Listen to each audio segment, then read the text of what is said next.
Umilim ang kalangitan. Nagbabadyang bumuhos ang malakas na ulan. Ramdam na rin ang lamig ng hangin. Sa maalikabok na kalsada, tahimik na naglalakad si Damian pauwi, habang ang kanyang mga paa ay balot ng putik mula sa maghapong pagtatrabaho sa bukid. Binilisan niya ang kanyang paglalakad, umaasang makararating sa bahay bago bumagsak ang ulan. Sa di kalayuan, natanaw niya si Berto na patakbong papalapit sa kanya. Nang tuluyang makalapit, tinawag nito ang kanyang pangalan. Damian! Hoy, Damian! Napakunot ang kanyang noo, pero nilampasan niya ito at hindi na lumingon. Si Berto ay isa sa mga barkada niya na kilala bilang lasinggero ng baryo. At gaya ng nakagawian, nahalata niya na may tama na naman ito ng alak. Mas binilisan niya ang kanyang paglalakad. Nagkunwaring hindi niya ito naririnig. Naramdaman ni Damian na hindi sumuko si Berto.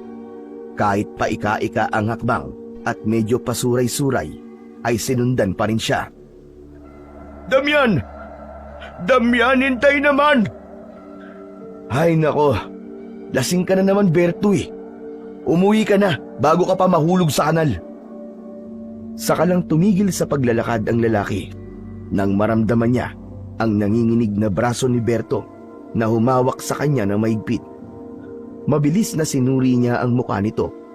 Pawis na pawis kahit malabig ang gabi. Habol nito ang kanyang paghinga na parang may kinatatakutan. Anak nang, hindi to biro. Kailangan kitang makausap. Makinig ka, Damian. Ano ba yun? Ano bang kailangan mo? Si Elisa, tol. Si Elisa. Biglang napatitig ang binata sa kanyang kaibigan. Nakaramdam siya kagad ng matinding kaba nang marinig ang pangalan ng kanyang kapatid.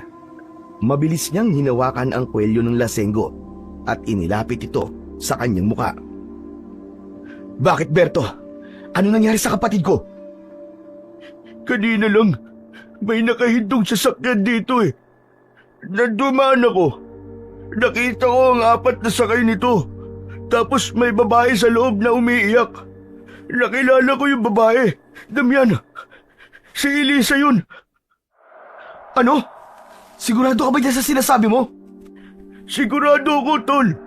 Narinig ko pa nga na sumisigaw siya. Tinatawag niya ang pangalan mo. Sumikip ang dibdib ni Damian. Mula pagkabata, si Elisa lang ang meron siya. Matapos patayin ng mga aswang ang kanilang mga magulang, si Elisa na lang ang natira sa kanyang pamilya.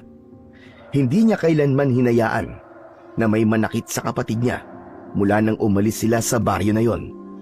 Namuhay sila ng tahimik sa loob ng ilang taon, kaya halos hindi siya makapaniwala na mangyayari ang ganitong insidente. Agad niyang kinwelyuhan ang lasing na lalaki at tinitigan ito ng masama. Alam mo ba, Berto, kung saan sila nagpunta? Sandali! Bitiwan mo muna ako! Hindi na ako makaigi! Narinig ko kanina, may binanggit na lugar yung isa sa mga sakay ng kotse. San Roque! Oo, tama-tama! San Roque nga! Parang tumigil ang oras ni Damian nang marinig ang pangalan ng lugar. Ito ay isang lugar na matagal na niyang iniiwasan at matagal na rin kinalimutan. Alam ni Damian kung anong klase ng mga nilalang ang naroroon. Hindi ng mga tao, sila ang mga aswang na pumatay sa kanyang pamilya. Ang mga malulupit na nilalang na umagaw sa lupain ng mga dating taga San Roque. Bakit naman kinuha nila si Elisa? Anong gagawin nila sa lugar na yon? Anong kailangan nila? Hindi ko alam, Damian. Pinaharurot na nila yung sasakyan eh. Hindi ko na nahabol. Hayop sila. Kailangan kong iligtas ang kapatid ko. Susundan ko siya doon. Wag! Wag, pare. Kung pupuntahan mo sila, sigurado ako, baka di ka na makabalik ng buhay. Alam naman natin kung anong klase ng mga halimaw nakatira doon, di ba? Wala akong pakialam, Berto. Kailangan ko mailigtas ang kapatid ko. Ano? Hindi ka ba natatakot na sumugod sa baryong yun? Sigurado ka ba, Damian? Sigurado ko. Hindi ko kayang pabayaan ang nag-iisa kong kapatid. Damian! Damian, wag mong gawin to! Hindi mo sila kaya! Ngumiti si Damian, isang matalim at malamig na ngiti. Dahan-dahan niyang hinila pababa ang kwelyo ng suot niyang lumang sweater at hinaplos ang dalang itak na nakasabit sa kanyang bewang. Ang bakal ay malamig sa kanyang kamay, pero ang dugo niya ay kumukulo sa galit. Ako ang hindi nila kaya. Matitikman nila ang hinahanap nila. Kagad siyang tumalikod at naglakbay palayo kay Berto. Hindi na siya nag-aksaya ng oras. Alam niyang wala nang ibang dapat gawin, kundi ang kumilos. Biglang bumuhos ang malakas na ulan. Ang matigas at maalikabok na daan ay unti-unting lumambot at ang lupa ay naging malagkit na putik. Hinubad niya ang kanyang pang-itaas na damit at itinapon sa gilid ng daan. Ang tubig ulan ay dumaloy sa kanyang balat. Nilinis ang madumi niyang balat. Malalakas ang mga kulog at sa bawat pagkislap ng matalim na kidlat, nakikita ang kakisigan ng binata. Ang kanyang muka ay punong-puno ng tapang at galit. Dahan-dahan niyang hinugot ang kanyang itak na ginagamit sa pagsasaka. Mahigpit niya tong hinawakan at itinaas sa ere. Nanahimik ako sa loob ng ilang taon. Mga hayop kayo. Panahon na ng paniningil. Magbabayad kayong lahat. Marahan siyang lumuhod sa putikan at ibinaba ang kanyang dalawang kamay sa lupa. Pagkatapos, dumampot siya ng putik at ipinahid yon sa kanyang buong balat. Sa pamamagitan nun, muling nabuhay sa kanyang katawan ang tanging agimat na naiwan ng kanyang yumaong ama. Naramdaman niya ang malamig at malagkit na pagkapit nito sa kanyang balat. Ang kanyang pandama ay nagbago at ang kanyang katawan, pakiramdam niya, ay mas matibay na kesa sa dati. Ang binatang si Damian, bagamat matikas ang pangangatawan, ay matagal nang bulag sa kanyang kaliwang mata. Ngunit ng gabing yon, nang mabalot siya ng putik, biglang luminaw ang kanyang paningin. Nakikita niya ang paligid kahit sa gitna ng dilim. Mas malinaw pa kesa sa liwanag ng araw. Higit pa roon, may kakayahan siyang makita ang mga bagay na hindi nakikita ng pangkaraniwang tao. Kahit ilang metro ang layo ng isang tao o nilalang, ramdam at nakikita niya ang presensya nito. Kahit pa natatakpan ito ng dingding, kahoy, semento o anumang panangga, tumatagos ang kanyang paningin. Samantala, napanganga at bahagyang napaatras naman si Berto sa kanyang nakita. Ang kaibigang kanina lamang ay isang normal na tao, ay naging tila isang nabubuhay na nilalang mula sa alamat. Ang putik ay kumapit sa kanyang balat. Bumalot sa kanya mula ulo hanggang paa. Pero sa halip na malambot at madulas, ang putik ay tumigas. Parang isang matibay na baluti na hindi matitinag ng kahit na anong sandata. Ito na nga ba sinasabi ko eh? Ang taong putik! Nagbalik na! Muling naglaro sa isipan ni Berto ang mga kwento nung bata pa siya. Ang alamat ng isang mandirigmang antingero na ang katawan ay balot ng putik kapag pumapatay ng mga halimaw. Hindi niya akalaing totoo pala ang lahat ng yon. Totoo pala siya. Meron talagang taong putik. At higit pa ron, kaibigan ko pa. Grabe, ang astig doon ah. Hoy, Damian! Sandali! Hintayin mo ako! Hindi sumagot si Damian. Tahimik itong nagpatuloy sa paglalakad. Hindi na lumingon kay Berto. Determinado na siyang gamitin ang kanyang kapangyarihan. Bagamat hindi pa siya nakikipaglaban kahit kailan, Alam niyang darating ang araw na yon na kakailanganin niyang gamitin ang kanyang lakas at bertud na iniwan sa kanya ng kanyang lahi. Hindi pa niya ito nagagamit sa tunay na laban, pero ngayon, wala na siyang ibang pagpipilian, wala nang atrasan. Haharapin na niya ang kapalarang matagal nang nagpapakita sa kanyang mga panaginip. Hoy! Damian, saan ka pupunta? Hintayin mo ako! Damian! Susunduin ko ang kapatid ko. Matapos ang mga salitang yon, isang malakas na dagundong ng kulog ang umalingaw-ngaw sa langit. Sinundan ito ng mas matinding pagbuhos ng ulan.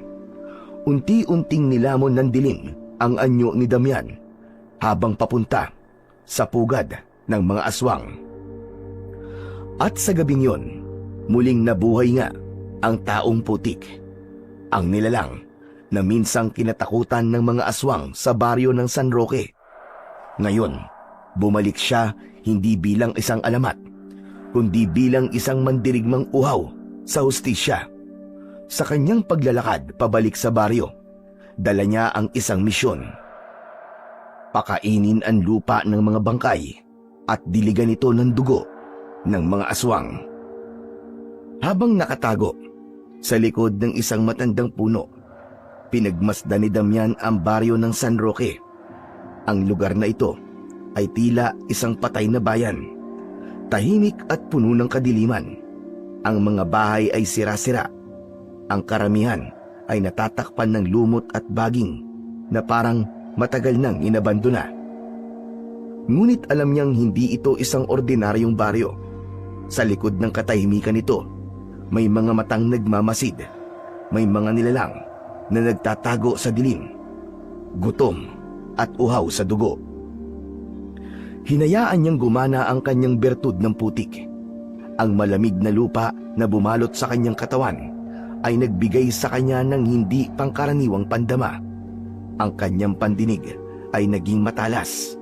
Ang kanyang pangamoy ay naging sensitibo sa lansa ng hangin. At higit sa lahat, ang kanyang paningin ay tumagos sa loob ng mga bahay. At sa kabila ng dingding, nakita niya ang tunay na anyo ng mga nakatira sa baryo. Sa loob ng bahay, may mga nilalang na nakalupasay sa sahig, mga aswang na nasa kanilang likas na anyo. Ang ilan ay may mahahabang dila na dumidila sa mga butot laman ng kanilang biktima. Ang iba namay nakadungaw sa kanilang bintana, waring naghihintay ng susunod na bisitang mahuhulog sa kanilang patibong. At sa gitna ng baryo, sa isang malaki at lumang bahay, ang tila nagsisilbing pinakapugad ng mga aswang. Doon niya nakita ang kanyang hinahanap. Nakatali ang kanyang kapatid na si Elisa. Nakahiga ito sa isang malapad at mahabang lamesa. Napalilibutan ito ng mga bantay na nag-uusap-usap. Ang ilan sa kanila ay nasa kanilang likas na anyo. Mahahaba ang mga kuko, may matutulis na ngipin, at tila nag-aapoy ang kanilang mapupulang mga mata. Ang iba naman ay anyong tao pa, ngunit hindi nito maitatago ang nakakatakot nilang presensya. Humigpit ang hawak ni Damian sa kanyang itak. Handa na siyang lumusob, pero bago pa siya makagalaw, may narinig siyang mahihinang yabag sa kanyang likuran. Mabilis siyang pumihit, handang tagain kung sino man ito. Hoy! Hoy! Sandali, ako to! Pambihira ka! Huwag mo naman akong tagain! Anak ng putya naman, Berto! Anong ginagawa mo rito?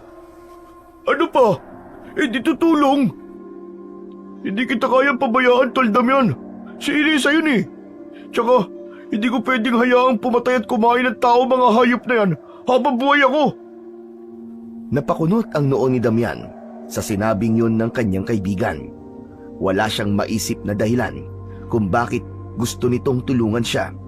Hindi na rin kasi sila masyadong nagkakasama at nagtuturingang magkaibigan dahil sa isang hindi pagkakaunawaan. Pambihira ka, oo. Sana hindi ka nalang sumunod dito.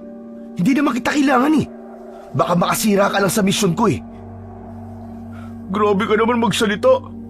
Alam mo bang iniwag ko yung alak doon para lang sumama rito? Ang mahal kaya nun.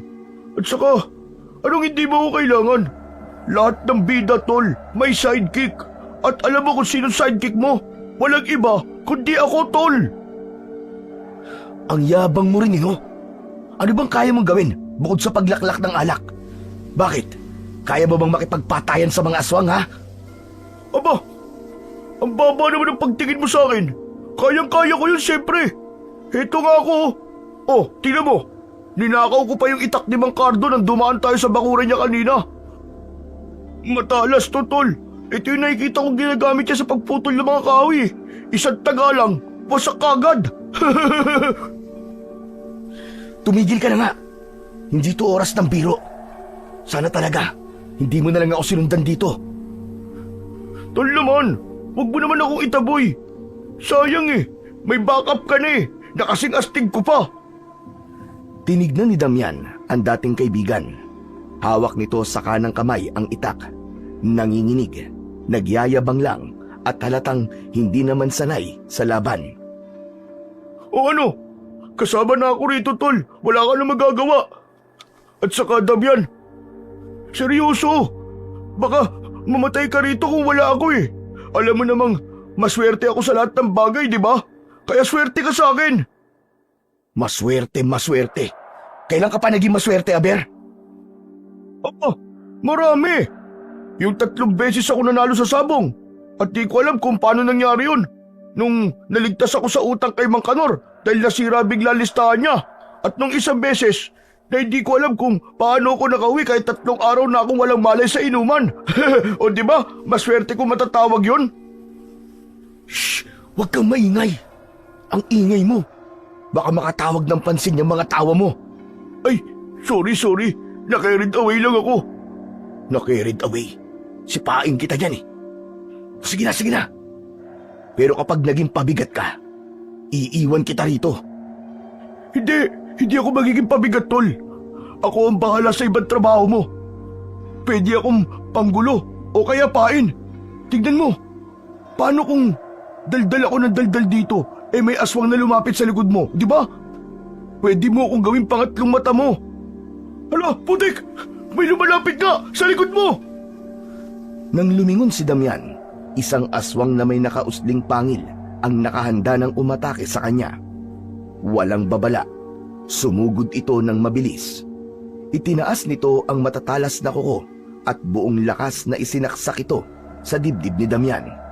Ngunit walang epekto. Ang matutulis nitong kuko na kayang bumaon sa laman ng kahit na sinong tao ay hindi man lang nakagawa ng kahit na anong sugat. Para bang tumama ito sa isang matigas na pader. Nagtaka ang aswang, napaatras at muling sinubukan. Sa pagkakataong ito, ikinaskas pa niya ang kuko sa balat ng lalaki. Pilit na ginagasgas ito para punitin, pero wala talagang epekto. Napangisi naman si Damian. O ano, nagulat ka ba? Hindi ako tinatabla ng mapupurol at madudumi mong kuko. Sa isang iglap, iwinasiwas niya ang kanyang itak. Nahulog agad ang ulo ng aswang at bumagsak ang katawan nito sa basang lupa. Bumulwak ang itim nitong dugo. Hanip! Ang galing mo talaga! Nakakabilib talaga ang kapangyarihan ng taong putik! Akalain mo yun? Parang makapal na goma yung balat mo. Tumatalbog lang at hindi bumabaon ang kuko ng aswang sa'yo. Tumigil ka na nga sa pagsasalita mo. Ang ingay mo.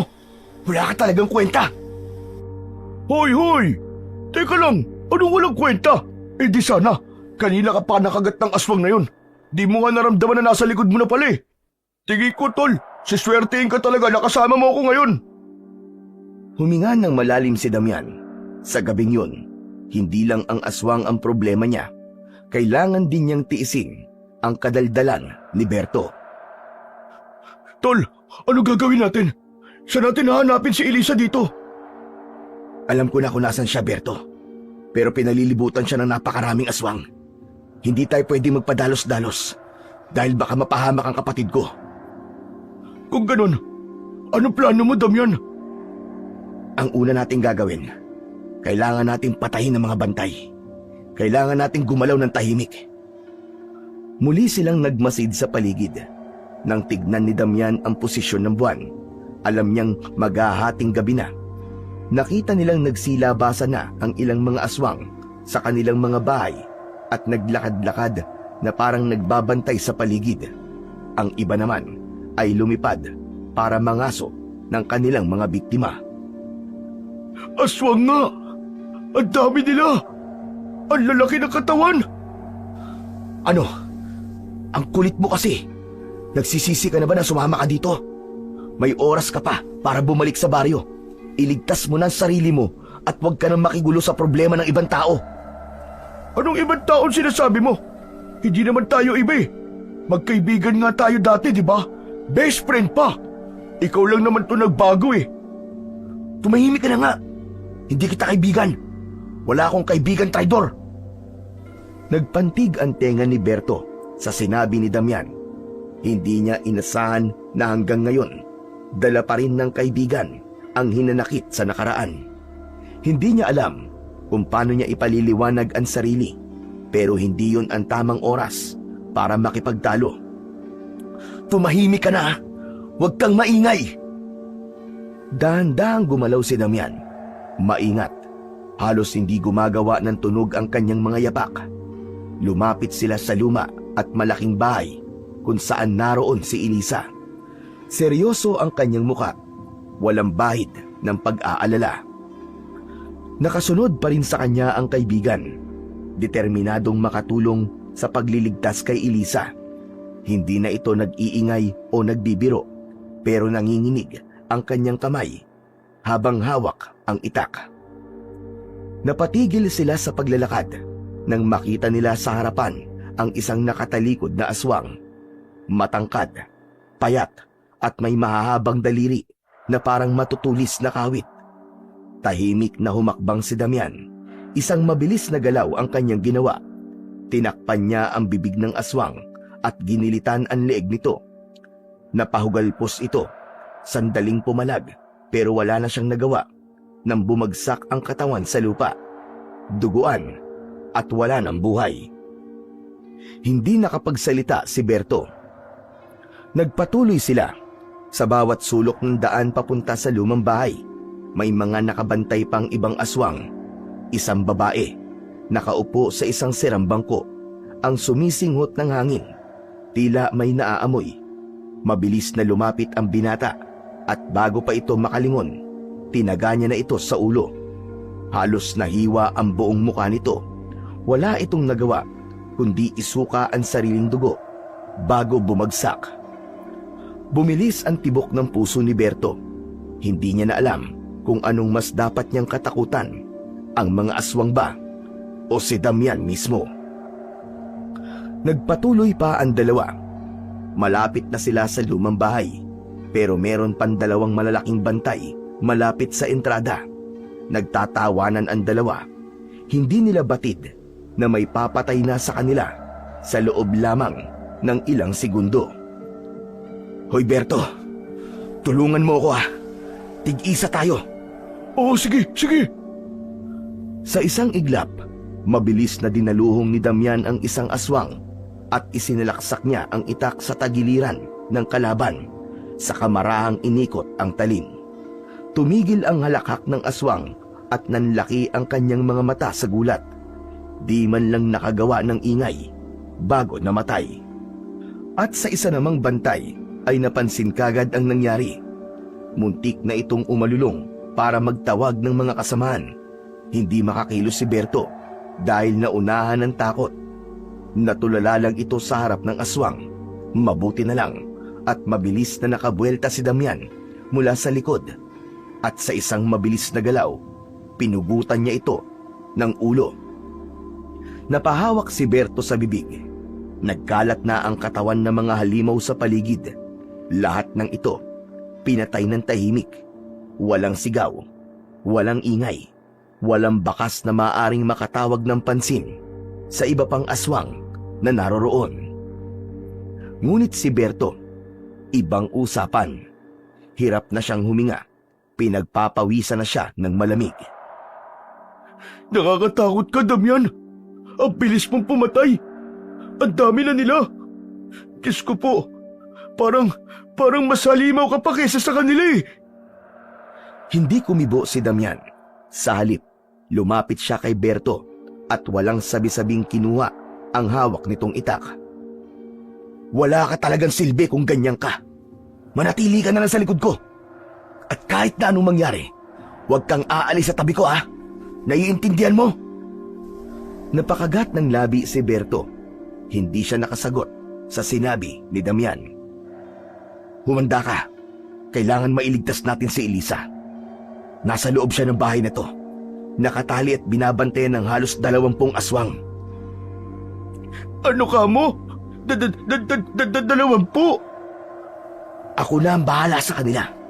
Basta ikaw, mag-focus ka lang kay Elisa. Naiintindihan mo? Teka lang, Damian. Sigurado ka ba dyan? 20 talaga? Hindi 2? Wala tayong ibang pagpipilian, kundi gawin natin to ngayon. Baka bukas, huli na ang lahat. Pwede namang mag-isip pa tayo ng ibang paraan, di ba? Baka naman may mas madali. Anak ng teteng, oo. Wala nang mas madali. Kung may paraan kang alam, sabihin mo. Kung wala, sumunod ka na lang. Sige. Pero anong gagawin ko kung may biglang umatake sa akin? Oh, heto. May maliit akong kutsilyo dito. Gamitin mo. Ako lang muna ang gagamit ng itak na dala mo. Mas marami mapapatay ang kamay ko kapag 2 sandata ang hawak ko. Ano? Seryoso to? Anong gagawin ko sa maliit na kutsilyo? Panghiwalan to ng sibuyas eh. Hindi naman ako gagawa ng pulutan eh. Hindi ko naman ibibigay yan para panlaban. Gamitin mo yan para putulin ang tali ni Elisa. Mas mahalaga yun. Putya, sige na nga. Pero galingan mo ha. Ayoko pang mamatay. Ayoko rin maging midnight snack ng mga aswang. Hindi mangyayari yun. Akong bahala sa'yo. Alam mo may isa akong salita. Ikaw lang naman ang walang palabra de honor eh. Grabe ka talaga sa akin ha. Naisingit mo pa talaga yun. Tumakas na lang kaya ako at iwan ka dito. Subukan mo lang, Berto. Subukan mong tumakas. At personal kitang babalikan. Ikaw naman di ka na mabiro eh. Alam mo naman na mahilig ako magbiro, di ba? Oh. O sige. Nasa ba mga kalaban? Banatan na natin. Banatan na natin. Ikaw talaga puro kakalokohan eh. Dali mo, sumunod ka sa akin. Okay. Walang ingay. Hindi tayo dapat na pumalpak. Kapag naramdaman mo may kakaiba, huwag kang sisigaw. Naiintindihan mo? Oo na nga, sige na. Bahala na. Tahimik na lumapit ang dalawa. Nasa loob ng bahay si Elisa at ito ang kanilang pakay. Kahit madilim, kitang-kita niya ang nangyayari sa kapaligiran. Walang aswang na nakapaligid, maliban sa mga aswang na nasa loob. Ang kanyang kaliwang mata parang kumikislap dahil sa kapangyarihan ng bertud. Dahan-dahan siyang umakyat sa balkonahe. Sinenyasan si Berto na manatiling tahimik. Nang marating nila ang pintuan, agad na tinangka ni Damian na buksan ang pinto. Ngunit sa oras na lumapat ang kanyang kamay sa kahoy na pinto, parang nagliyab ang kanyang palad. Napaatras siya, napangiwi sa sakit habang hawak ang nasunog na kamay. Ano tong pinto na to? Bakit ang init? Bakit tol? Ano nangyari? Mabilis na tinignan ni Berto ang kamay ni Damian. May pulang marka ito na parang napaso sa apoy. Napansin nilang may kakaibang ukit ang kahoy, mga simbolo at palatandaang hindi pangkaraniwan. Ako tol, ako! Susubukan ko! Baka kaya ko! Matapang na hinawakan ni Berto ang doorknob. Pinuwersa niya itong buksan gamit ang 2 kamay. Buong lakas niyang hinatak, pero wala, ni hindi man lang gumalaw ang pinto. Pambihira! Anong klase pinto to? Hindi ko rin mabuksan! Nagtama ang tingin nilang dalawa. Alam nilang hindi ito ordinaryong pinto. Napaatras sila pareho. na hindi makapaniwala sa nangyari. May kung anong puwersang humahadlang sa kanila. Ang mga ukit sa kahoy ay nakita ni Damian na parang may sariling buhay at gumagalaw. May proteksyon to. Hindi to basta-basta pinto lang. Ano? Proteksyon? Yung tipong may sumpa? Hindi sumagot si Damian, pero alam niyang tama si Berto. Ang pinto ay may mahika. Proteksyon ng mga aswang. Tahimik nilang pinagmasdan ang paligid. Alam nilang hindi na sila maaaring magtagal doon. Kapag nagtagal pa sila, siguradong may makakapansin na sa kanila. Hindi natin to mabubuksan sa normal na paraan, tol. Anong gagawin natin? Maghihintay na lang hanggang bumukas siya ng kusa? Hindi. Pero kailangan umatras muna tayo. Hindi natin pwedeng pilitin to ngayon. Pero di ba, nasa loob niya si Elisa? Mas lalo siya mapapahamak kung pipilitin natin. Napatingin si Berto kay Damian. Hindi ito sanay makitang umaatras sa laban. Pero alam niyang tama ang kaibigan niya.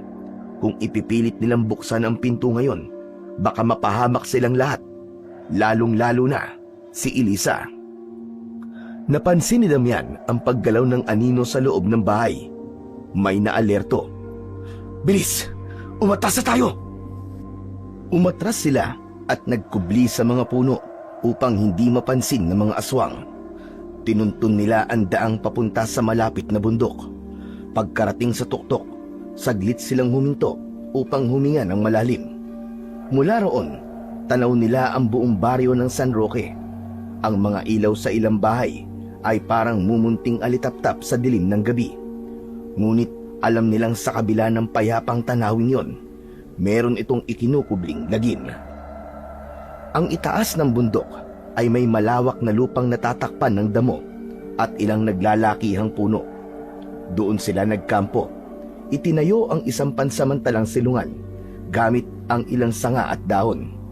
Kahit paano ay nagbigay ito ng proteksyon laban sa lamig ng gabi. Habang nakaupo si Berto sa isang bato, hindi niya maiwasang manginig, hindi lang sa lamig, kundi sa kaba. Samantalang si Damian, nagsimula siyang magplano at sinimulang pag-aralan ang baryo.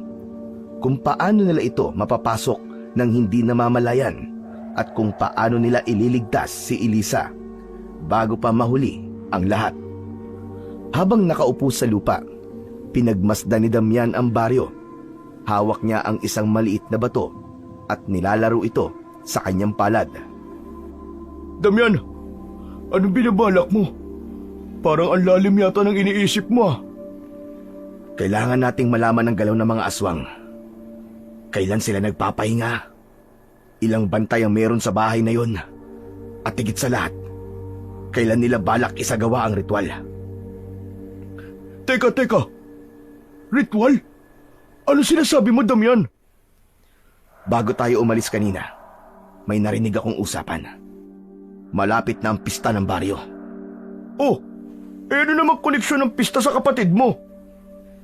Hindi ko pa alam. Wala akong alam sa mga ginagawa nila. Ang mahalaga lang sa akin, mabawi ko ang kapatid ko mula sa mga halimaw na yon. Teka. Parang alam ko lang ritual na yun ah. Oo, napakinggan ko na ang tungkol sa kwentong yun. Ano, Berto? Anong ibig mo sabihin? Nung bata pa kasi ako, madalas akong makinig sa mga kwento ng matatanda sa inuman. Sabi nila, may isang lumang ritual na ginagawa ang mga aswang tuwing pista. Pero ang alam ko, matagal na itong tinigil eh. O akala ko lang pala. Ano pa ang naaalala mo? Ang dugo ng birhen, yun daw ang pinakamalakas na alay. Kapag ibinuhos sa mutya, mas lalo silang lumalakas, mas tumatagal ang buhay nila, at nagiging mas mahirap silang patayin. Kung ganun, kailangan na natin kumilos kagad. Hindi ako papayag na gawin nilang kasangkapan ng kapatid ko sa walang kwentang ritual na yun. Eh paano nga natin gagawin yun? Hindi nga tayo makapasok sa bahay eh. Kung hindi natin kayang buksan ang pinto, paano natin maililigtas si Elisa? Kailangan nating malaman kung paano nila sinelyohan ang bahay. Isa naman tayo maghahanap ng sagot. Hindi naman tayo manghuhula. Kailangan natin bumalik sa baryo. Pero hindi bilang tayo. Hoy! Anong ibig mo sabihin? Magpapanggap tayong isa sa kanila. Ha? Anak ng tetingo, nasisiraan ka na ba ng ulo? Paano tayo magpapanggap na aswang, Damian? Hindi ko kaya lumipad. Hindi naman lahat ng aswang lumilipad, Berto May iba na naglalakad lang, gaya natin. Pero ang kailangan natin gawin ay malaman kung paano sila kumikilos at kung paano sila mag-isip. Kinakabahan ako Paano kung mabuking tayo? Hindi tayo pwedeng mabuking. Kung hindi, pareho tayong patay. Abay, dali mo magsalita. Ano ba plano mo? Maghihintay tayo ng aswang na nag-iisa tapos... Oo, tama ka. Kukuha tayo ng kasuotan mula sa isang aswang. Kailangan natin makahanap ng isang aswang na hindi kilala sa grupo nila. Meron ba nun? Maliit lang ang baryo nila Tiyak na magkakakilala ang lahat ng yun. Saka, matalas ang pang-amoy ng mga aswang, di ba? Susubukan lang naman natin Baka umubra. Hindi ko alam kung matalino tong plano mo o isang malaking katangahan Wala na tayong ibang paraan, Berto. Kung hindi natin malalaman ang sikreto ng bahay na yun, hindi natin maililigtas si Elisa. Ay, ano ba naman ito? Ay, oo nga pala. May naalala pala ako nakadugtong nung kwento nung matatandang lasinggero. Pambihira ka naman, Berto. Ang hilig mo talaga sa bitin-bitin at pasuspense-suspense Nakakabanas ka na talaga Aba, di kung ayaw mo ng bitin, di ko na itutuloy ang kwento. Itutuloy mo o pagpuputol-putulin ko yung katawan mo? Naku naman, ito naman di naman mabiro Huwag masyado mainit ang ulo mo, Damian. Siyempre, sasabihin ko sa iyo lahat. Walang labis, walang kulang. Mabuti naman kung ganon. Sige, simulan mo na. Ano nga ulit yung naalala mo? Yun na nga. Bago sumapit daw ang pista, nag-aasik din daw ng lagim ang mga aswang. Dumudukot sila ng mga tao para gawing aswang. Ibig mong sabihin kaya nilang gawing aswang ang isang ordinaryong tao? Oo, Damian. Kaya nilang manghawa. Pinapainom nila ng dugo ang mga biktima. O di kaya pinapakain ng lamang loob ng ibang tao. Meron pa nga, nangahawa din sila sa pamamagitan ng laway Kung ganon, may paraan para makapasok tayo sa baryo nang walang nakakahalata. Ano? Ang ibig sabihin hindi na tayo manghuhuli ng aswang at saka... Hindi na. Magpapanggap na lang tayong biktima nila. Magpapanggap tayong isa sa mga hahawaan nila o hinawaan na at hindi pa sanay sa pagiging aswang. Ay nako, mas lalong ayoko ng planong yun Paano kung bigla tayo maghiwalay tapos mapainom nila ako ng dugo? Tapos ayoko maging aswang. Hindi na ako makakainom ng alak dun Anak ng tutsang yung pa talaga naisip mo no? Bakit? May narinig ka ba na aswang na lasinggero? Wala pa, baka ikaw pa lang. Tinatakot mo naman ako, Damian Tumahimik ka na nga. Pwede nating gamitin yung pagkakataon na yun para makapasok tayo sa grupo nila. At yun ang gagamitin natin para makalusot tayo sa baryo. Lintik naman na to. Ano ba pinasok ko? Sa dami na pwede kong maging kaibigan, ikaw pa napili ko. Pambihira naman Ano? Kakasa ka ba o aatras ka na? Tol, aaminin ko. Takot na takot ako sa kanila pero mas natatakot ako sa iyo Kaya sige na nga lang. Ayos. Pues, humanda ka na dahil tayo ang magiging bagong halimaw ng San Roque. Sa gabing iyon, sa ibabaw ng bundok, nabuo ang konkreto nilang plano. Babalik sila sa baryo ng mga aswang, hindi bilang isang tagalabas, kundi magiging bahagi sila ng baryo bilang mga nagpapanggap na aswang. Nahiga na ang dalawa. Sinapinan na lamang nila ng mga tuyong dahon ang lupa. Madaling araw na, pero hindi dalawin ng antok si Damian. Nakatingala siya sa langit. Pinapanood ang buwan at mga bituin. Malamig ang simoy ng hangin, ngunit hindi sapat yun para kumalma ang binata. Bumalik sa kanyang alaala ang isang panahon kung kailan payapa pa ang buhay nila sa baryo ng San Roque. Bata pa siya noon, halos 10 taong gulang pa lamang. Samantalang ang nakababata niyang kapatid na si Elisa ay 5 taong gulang. Masaya at tahimik ang kanilang pamumuhay sa baryo. Ang kanilang mga magulang ay kilalang albularyo at antingero sa lugar.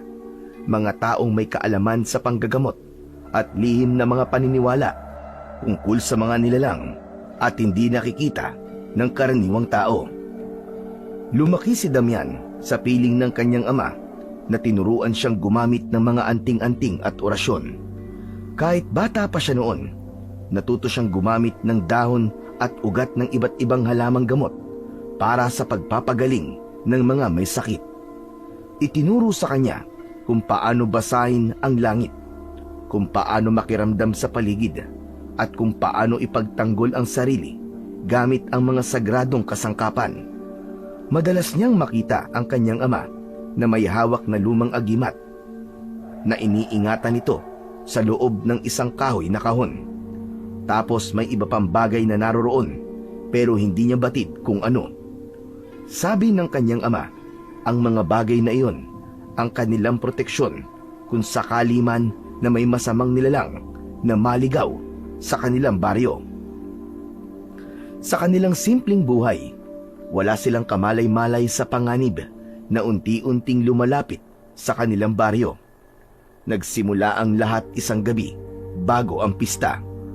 Isang matandang lalaki ang dumating sa kanilang bahay, sugatan at hingal na hingal. Ayon sa kanya, may mga limaw na umatake sa kabilang baryo, mga nilalang na may mahahabang pangil at pulang mata. Sinabi niyang nilamon ng mga ito ang buong pamilya niya. Walang itinira, walang sinisino. Nabahala ang mga magulang ni Damian. Agad silang nagpulong kasama ang ibang albularyo at matatandang may alam sa mga sinaunang paniniwala. Alam nilang ang mga nilalang na yon ay hindi basta-basta. Kumilos ang pinakamatapang na bayani, ang antingerong nakilala bilang taong putik. Tumigil sa pag-iisip ang binata. Pilit kinalma ang sarili. Isang buntong hininga ang kanyang pinakawalan. Samantala, naramdaman ni Berto si Damian. Pabiling-biling sa kanyang higaan at panay ang malakas na pagbuga ng hangin. Damian, bakit di ka pa natutulog? Kanina ka pa naglilikot eh. Hindi ako makatulog, Berto eh. Sa bagay, ako nga din eh. Di rin makatulog. Parang bumabalik sa akin yung itsura ng mga aswang na napatay natin. Para akong binabangungot ng gising.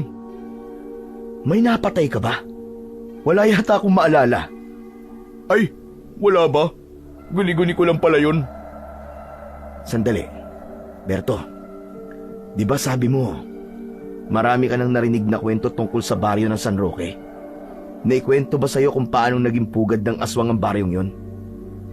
Parang oo, na hindi. Ewan ko, hindi ako sigurado. Baka nakalimutan ko na rin eh. Gusto mo bang malaman ng kwento? Ano? Alam mo? Oo naman. Alam mo pala eh, tapos nagtatanong ka pa. O sige nga, ikwento mo na. Total, parehas naman tayong di makatulog eh.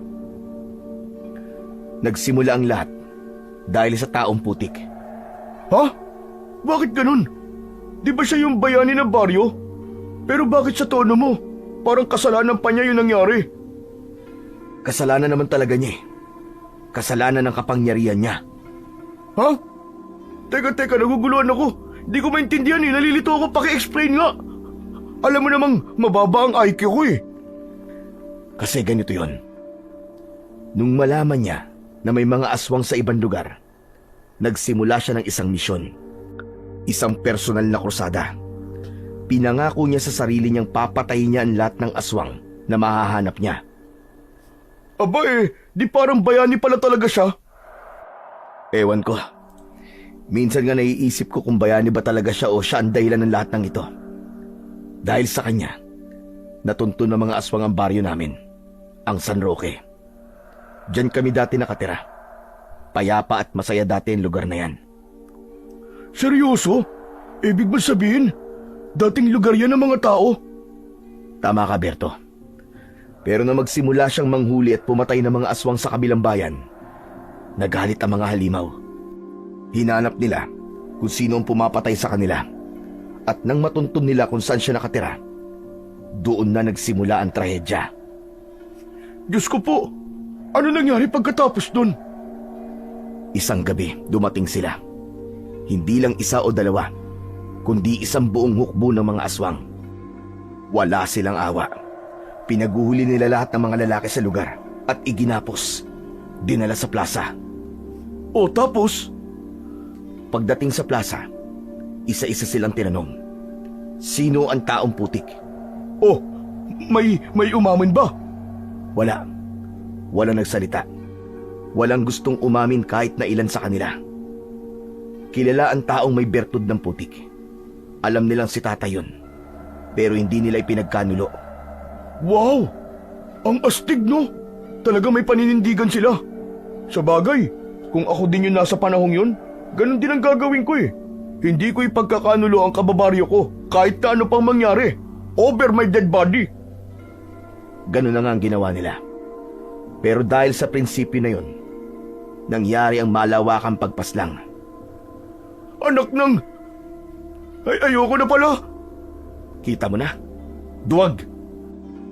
Tapos yun na nga, naunang pinatay ang mga asawa nila para may umamin. Pero wala pa rin nagsalita. Lahat tikom ang bibig. Lahat nagsasabing wala silang alam. Pero teka, hindi ba sila ipinagtanggol ng tatay mo? Bakit di niya ginamit ang agimat niya? Para sana nailigtas niya ang mga taga-baryo. Nang mga oras na yon, di niya kayang gawin yon. Alam mo ba kung bakit? Bakit? Dahil wala na sa kanya ang bertud. Naipasan niya na sa akin. Eh bakit hindi mo sila tinulungan? 10 taong gulang pa lang ako nun. Wala akong nagawa, Berto. Bata pa ako nun. Wala akong lakas at mas lalong wala akong kaalam-alam masyado sa kapangyarihan ng mutya. Wala pa akong lakas ng loob na lumaban. Kung sa bagay, masyado ka pang ang bata. Tapos ang kalaban mo isang batalyon na aswang. Oo, naiintindihan naman kita. Kinuha nila ang nanay ko. Pilit na pinaamin si tatay. Pero dahil sa kagustuhan niyang mailigtas ako, hindi rin siya nagsalita. Ang sakit. Napakasakit nun. Kitang-kita ko kung paano sila pinatay ng mga aswang na yon. Natigilan ang lalaki sa parting yon ng kwento at pumikit. Maya-maya ay muli niyang itinuloy ang kwento. Sa gabing yon, tinangay niya ang kapatid at lumayo sa baryo. Hindi niya alam kung saan sila pupunta. Basta ang mahalaga ay makalayo sila sa lugar na yon. Sa lugar kung saan nawala ang lahat sa kanila. Habang naglalakad sa gitna ng kagubatan, sinumpa ni Damian sa kanyang sarili na babalikan niya ang mga halimaw na pumatay sa kanyang pamilya. Hahanap siya ng paraan upang maghiganti. At ngayon, maraming taon na ang lumipas. Narito na siya, bumalik sa San Roque. Ngunit hindi lang paghiganti ang nasa isip niya ngayon. Ang buhay ng kanyang kapatid ang nakataya. At sa pagkakataong ito, hindi siya papayag na may mahal siyang mawawala uli. Magbabayad silang lahat, Berto. Magbabayad ang mga halimaw na yon. Grabe, tol. Ang bigat ng kwento mo. Kung ako lang yun, baka di ko kayanin. Baka nung oras pa lang na yun namatay na ako. Kaya bilib na bilib ako sa'yo Napakatapang mo. Nagawa niyong mabuhay at makaligtas sa panganib. Hindi ko rin alam kung paano ko nagawa yon. Basta ang nasa isip ko lang nun, kailangan kong protektahan si Elisa. Lumayo kami.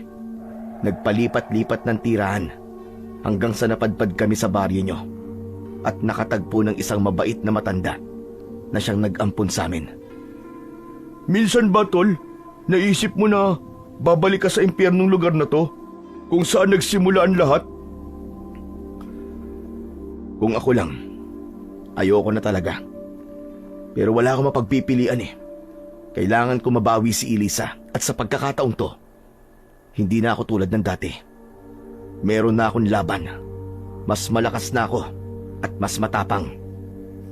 Pero di ba, isang baryo ng aswang pa rin to? Kaya ba talaga natin sila, tol? Hindi.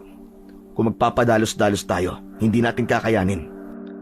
Yung estratehiyang naisip natin, kapag nagawa natin ang maayos yun, alam ko na magtatagumpay tayo. Ay naku, sana nga. Siya nga pala, Damian. May gusto kong sabihin sa'yo. Ano yun, Berto? Ang totoo niyan eh. Gusto kong humingi ng tawad sa nagawa ko nun sa'yo. Yan ba ang dahilan kung bakit sumama ka sa akin? Gusto mo makabawi? Hindi naman sa ganun, tol. Kumbaga ito na lang yung nakikita kong paraan para magkaayos tayo kahit papano eh. Hindi na tayo magkakaayos. Nakikipag-usap lang naman ako sa iyo ngayon para kay Elisa. Yun lang yun. Dahil tulad ng sinabi ko noon, walang kapatawaran ang ginawa mo sa akin. Talaga? Grabe ka naman, ang tigas pala talaga ng puso mo. Kasing tigas na mga putik dyan sa katawan mo. Try mo kaya maligo, baka sakaling lumambot ang mga yan. Tumigil ka, Berto, hindi to biruan. Yung perang kinuha mo sa akin noon, para yun sa kinabukasan ni Elisa. Para sa pag-aaral niya. Para magkaroon siya ng maayos na buhay. Pero dahil sa kasakiman mo, nasira ang lahat. Nawalan siya ng pagkakataong makapagtapos. Makahanap ng disenteng trabaho at mabuhay ng normal. At nasan siya ngayon? Nakatali sa baryo. Hinihintay ang oras ng pag-aalay ng mga aswang. Damian, ikaw naman patawarin mo na ako. Hindi ko naman talaga sinasadya yun eh. Anong hindi mo sadya? Alam mo kung gaano kahalaga yun para sa amin. Pero anong ginawa mo? Niloko mo ko. Tinuring kitang kaibigan pero ano? Tinraidor mo ko para sa sarili mong kapakanan. Damian, tol. Nagsisisi na talaga ako. Kung pwede ko lang ibalik ang panahon, hindi ko na gagawin yun eh. Maniwala ka. Pero huli na ang lahat, Berto. Hindi na natin maibabalik ang nakaraan. Ang tanong, paano mo to babayaran ngayon? Kahit ano, Damian, babawi ako. Kung gusto mo, itataya ko ang buhay ko para mailigtas na si Elisa eh. Mas mabuti pang ang gawin mo yun. Dahil kung may mangyayari sa kanya, ikaw mismo ang uunahin kong ilibing sa lupa. Pagkasabi nun ay tumahimik na si Damian. Samantalang si Berto naman ay nagbago ng posisyon. Tumalikod ito sa lalaki. Alam niyang may katwiran si Damian. Alam niyang kasalanan niya ang pagkawala ng perang dapat sanay magbibigay ng magandang kinabukasan kay Elisa. Matalik silang magkaibigan nun. Magkapatid na halos ang turingan nila. Pero dahil sa bisyo niyang alak at sugal, bigla silang nasira. Nang kailangan niya ng pera, ang pinakamasakit niyang ginawa ay nakawan si Damian. Ninakaw nito ang perang pinagbentahan galing sa ipinamanang lupa ng matandang nag-ampon sa magkapatid. Isang pamana na sana'y magiging daan para mabigyan si Elisa ng magandang kinabukasan. Pera na gagamitin sana sa kanyang edukasyon para sa pangarap niyang maging isang guro. Ang nanakaw niyang pera ay ginamit lang niya at inubos sa kanyang bisyo. Wala siyang itinira. Sana mapatawad mo rin ako balang araw, Damian. Matulog ka na. Wala na tayong dapat na pag-usapan tungkol dyan. Bumuntong hininga si Damian at muling tumitig sa langit. May ilang oras pa bago sumikat ang araw. Sa wakas, bumigat ang talukap ng kanyang mga mata hanggang sa hindi niya na namalayan na nakatulog na siya. Kinabukasan, maghapong nagmatsyag si Damian mula sa mataas na bahagi ng bundok. Hindi pa rin nawawala sa kanyang katawan ang baluting putik. Kaya naman kahit malayo, malinaw niyang nakikita ang nangyayari sa ibaba. Isang nakakakilabot na tanawin ang gumulantang sa baryo ng mga aswang. Ang mga yon ay nagkakatipon-tipon sa plaza kung saan ipinaipon ng kanilang pinuno ang mga bangkay ng kanilang mga kasamaan. Lahat ay nagtatanong kung ano ang nangyari. kung bakit nagkaroon ng patayan nang hindi nila nalalaman. Nagkaroon ng bulungan ng takot at pag-aalala ang iba sa sarili nilang kaligtasan. Maya-maya ay lumabas ang kanilang pinuno, si Don Fausto. Napapailing ito habang tinitignan ang itsura nila. Pugot ang ulo, maraming mga saksak at taga. Warak ang katawan na halos hindi na makilala. Si Don Fausto ang pinuno ng mga aswang, isang matanda pero matangkad at may matikas na pangangatawan. Matigas ang kanyang ekspresyon. Galit na galit siya sa nangyari. Hindi siya makapaniwalang may kayang gawin yon sa kanyang mga tauhan. Sinong walang hiyang may gawa nito? Walang sumagot sa mga tauhan niya. Ang mga taga-baryo ay yumuko. Takot na baka sila ang pagbuntunan ng galit ng kanilang pinuno. Ang ilan ay kabang-kaba, yung iba naman ay pasimpleng nag-iwas ng tingin. Hindi nila kilala ang may sala. Kung meron man sa inyo nagtatraidor sa akin ngayon, hindi ko to palalampasin. Malalaman ko din yan. Sa sobrang galit ni Don Fausto, bigla niyang hinablot ang isang matandang lalaki na malapit sa kanya. Ikaw, may nakita ka ba? Nagsisisigaw ang matanda at paulit-ulit na sinabing wala siyang alam. Ngunit hindi siya pinakinggan ng pinuno. Sa isang iglap, kinuwelyuhan lang siya ni Don Fausto at saka ibinalibag palayo. Tumama ito sa puno at dumagapak sa lupa, duguan at hindi na gumagalaw. Lalong lumakas ang kaba sa dibdib ng mga taga-baryo.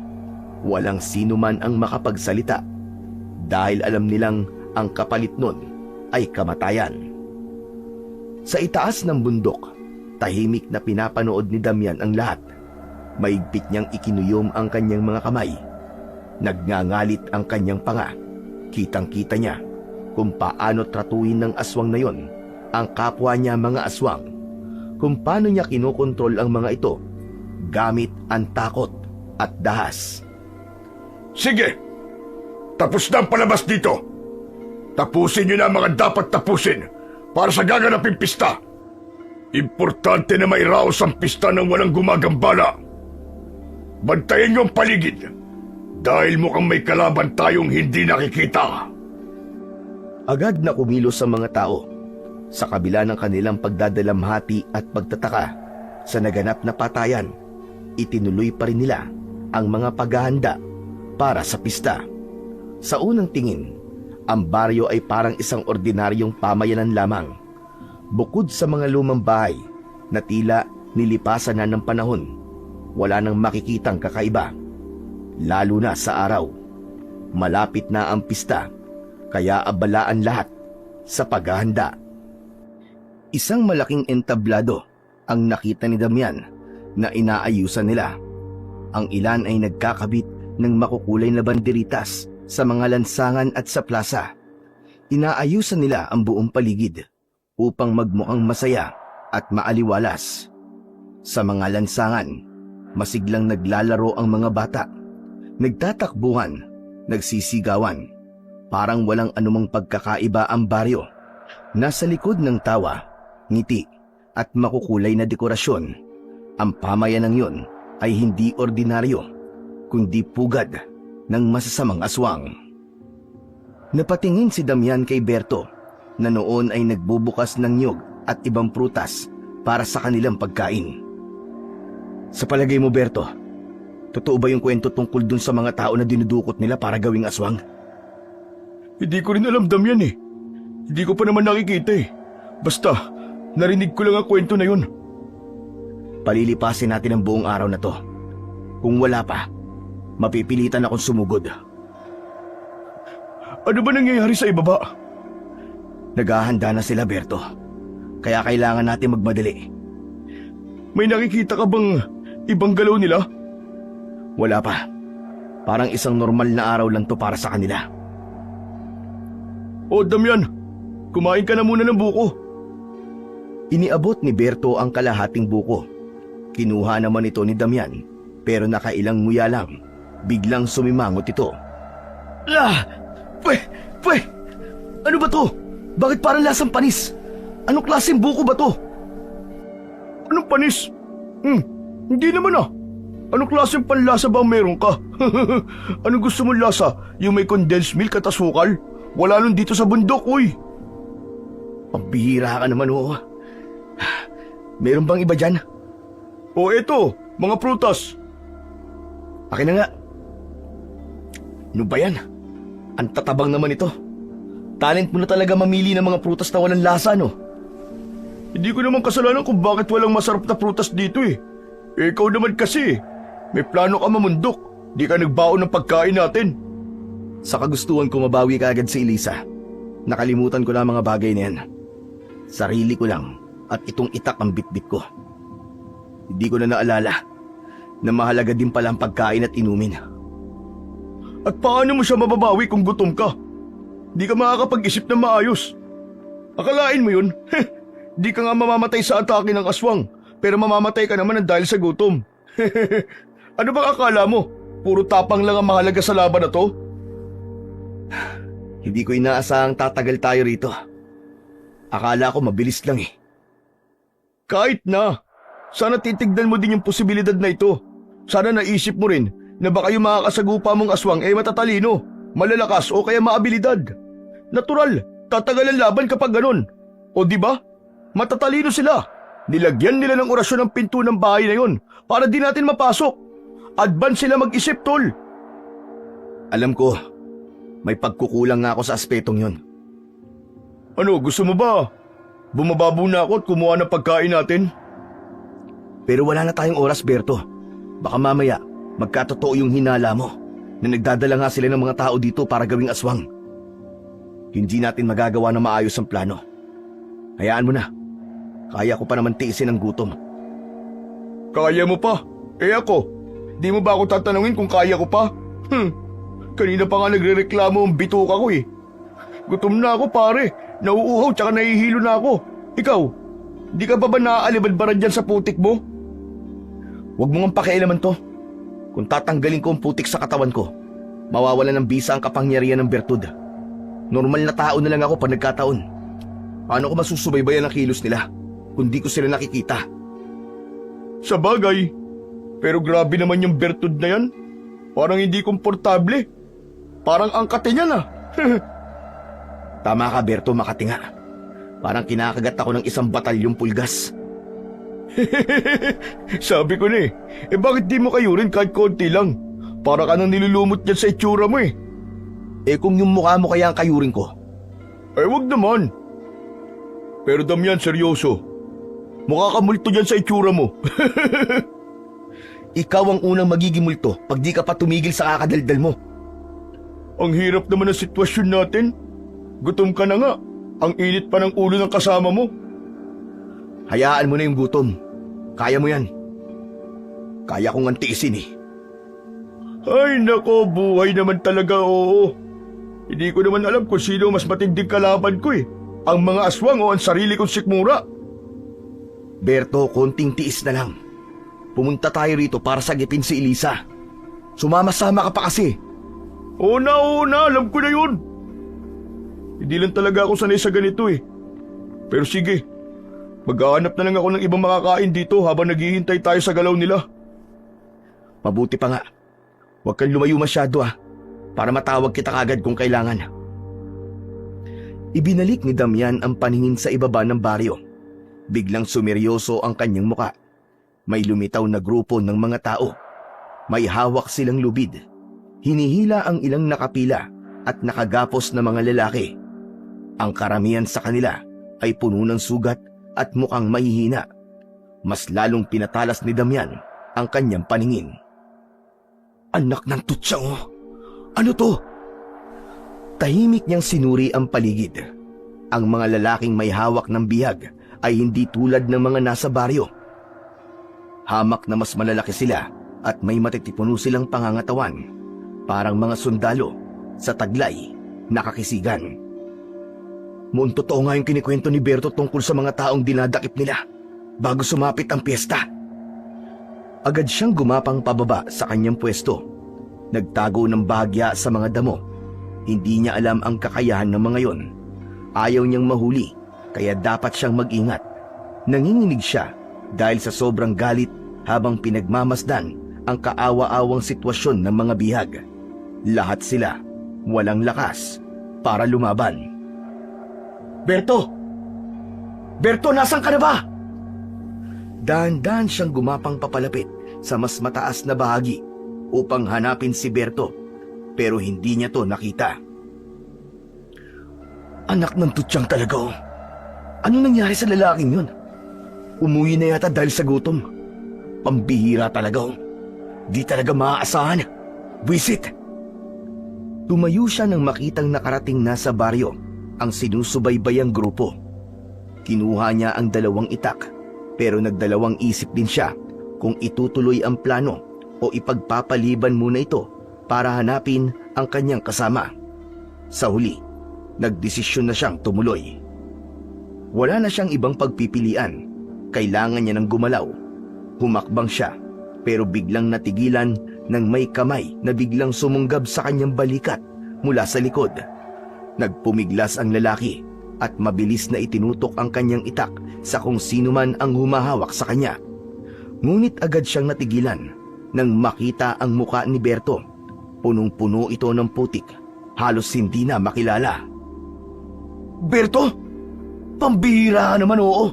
Muntik na kitang mapugutan ng ulo dahil sa ginawa mo, eh. Ibinalik niya ang itak sa kanyang tagiliran at huminga ng malalim. Tumawa lang si Berto. Iniangat ang isang piling ng saging. Relax ka lang, tol. O ito, gusto mo? Masarap to. Natikman ko na. Matamis. Saan ka ba galing? Bakit hindi kita makita kanina? Kasi, nahulog ako sa bangin eh. Hindi ko napansin yung malambot na lupa sa gilid ng dinadaanan ko. Bigla na lang gumuho. Ayun, dumiretso ako sa putikan sa baba. Ano? Pero dapat nakita pa rin kita. Ba't ganun? Huwag mo nang problemahin yan. Hindi naman ako gano'ng nasaktan eh. At totoo niyan, blessing pa kaya yung pagkakalaglag ko. Kasi nakita ko to. Makakakain na tayo, tol. Saging lang? Wala na bang iba? Ang bira kang tao ka, oh. Halos ibiwis ko na nga ang buhay ko sa saging na to tapos yan lang ang sasabihin mo. Masarap ba yan? Oo, matamis nga. Ikaw, anong balita sa pagmamatsyag mo? Nakita ko na sila. Dumating na sila sa baryo. Sino? Tama yung kwento mo, Berto.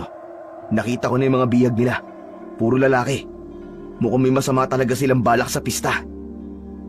Naku, ibig sabihin, wala na tayong oras. Kailangan na nating kumilos. Dahil alam ko, kapag ganyang may mga bihag na kinabukasan, tol, simula na ang pagdiriwang nila. Bababa na tayo pagdilim. Sa ngayon, pag-isipan na lang muna natin kung paano tayo makakapasok sa lugar ng mga bihag nang walang nakakapansin sa atin. Sige. Pero sa palagay ko, di yan ang dapat nating unahin. Pwede bang kumain na lang muna tayo ng saging bago tayo sumugod? Gutom na ako, hindi ko na talaga kaya. Umupo siya sa isang bato at nagsimulang balatan ang saging. Napapailing naman si Damian pero hinayaan na lang niya si Berto. Pero biglang natawa ang lalaki. Ano? Tawa ka ng tawa dyan, may nakakatawa ba? Ang saya-saya mo, ah. Natatawa kasi ako sa itsura mo eh. Anong pakiramdam na maging isang taong putik, ha? Sige lang, mang-asar ka pa. Di kita bibigyan ng saging dyan eh. Pagdating ng dapit hapon, bumaba na ang magkaibigan sa bundok. Sinikap nilang di makalikha ng ingay. Habang pababa, nakita nila ang isang ilog na may malinaw na tubig. Teka lang, tol, teka lang. Ang ganda ng ilog, oh. Pwede bang maligo na muna tayo? Ano akala mo sa ginagawa natin, picnic? Wala na tayong oras dyan, halika na. Hindi pwede, Damian. Hindi mo ako naiintindihan eh. Halika na nga, huwag ka nang makulit. Ang tigas ng ulo mo. Seryoso ako. Kailangan natin maligo. Gusto mo bang makita tayo ng mga tao ron na ganito ang itsura natin para tayo mga bagong ahon sa libingan? Ano naman ngayon? Hindi ba ikaw na rin na nagsabi na hinahanap ng mga aswang ang taong putik? Alam natin dalawa nasumpa sa kanila sino mang makita nilang balot ng putik. Kapag nakita nila tayong ganito, malamang sa malamang, pagdududahan na agad nila tayo. Baka atakihin pa nila tayo. May punto ka. Nawala sa isip ko ang bagay na yun Akala ko iboka mo lang. Bakit? Sa tingin mo ba mag-aaksaya ako ng laway kung hindi totoo? Kung gusto mo makapasok nang hindi tayo binabakbakan kaagad, maligo na tayo. Ayoko man, pero mukhang tama ka. Sige na nga, pero bilisan natin Yan ang gusto ko sa'yo, Damian. Marunong kang makinig sa matalino. Mabilis itong tumakbo, papalapit sa ilog at biglang tumalon at nagtampisaw. Para itong batang naglalaro sa tubig. Hoy Berto, pinapaalala ko lang sa'yo may mission tayo. Hindi tayo nandito para maglaro. Ang dami mo naman sinasabi, halika na nga. Ang sarap ng tubig, tol. Sayang ang malamig na tubig na to, ang sarap. Napapailing na lang si Damian habang tinitignan si Berto na parang batang sabik na sabik sa tubig. Sa kabila nito, naisip niyang may punto naman ang kaibigan niya. Tama ito nang sabihin nitong hindi sila pwedeng magpakita sa baryo na balot ng putik ang katawan. Ayoko talagang mag-aksaya ng oras pero baka tama ka nga. Sige, maliligo na ako. Ayos! Sa wakas, ngayon lang kita napapayag sa isang bagay Bumaba siya sa tubig at nang mabasa ang kanyang katawan, naramdaman niya kahit paano na sandaling gumaan ang pakiramdam niya. Sa kabila ng panganib na naghihintay sa kanila, ang simpleng paliligo sa ilog ay parang saglit na pahinga mula sa bigat ng sitwasyong kanilang kinakaharap. Pero hindi sila pwedeng magtagal.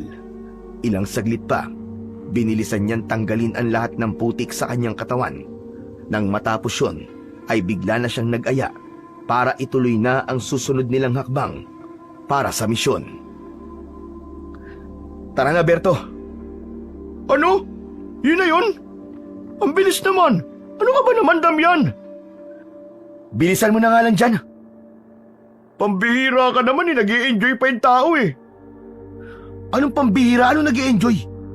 Hindi ko maintindihan kung bakit at paano mo nagagawa yan sa ganitong sitwasyon. Tandaan mo, Berto, hindi ito laro.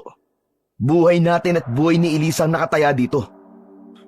Isama na rin yung mga taong bihag nila ngayon. Alam ko naman yun Pinapagaan ko lang naman ang loob mo O siya, pasensya na. Eto na, aahon na po ako, Master. Ay, salamat at presko na naman ang pakiramdam ko. Berto, nag-aalala ko. Bakit na naman? Para saan?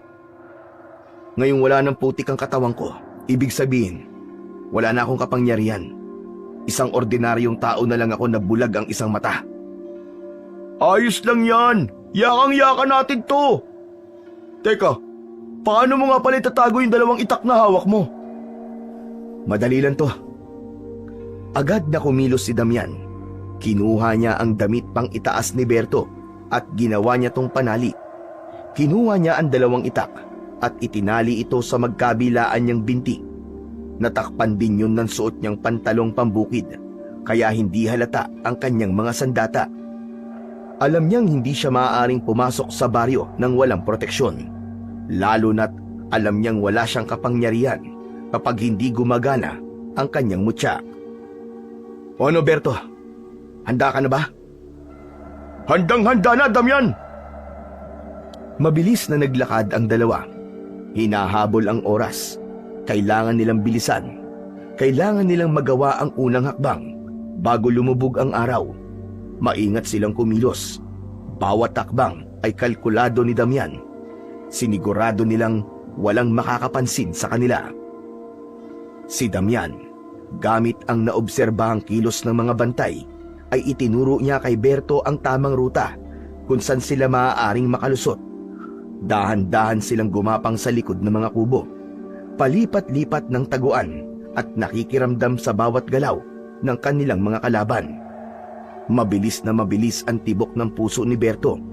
Halos mamutla na sa kaba habang papalapit sila sa kinaroroonan ng mga bihag.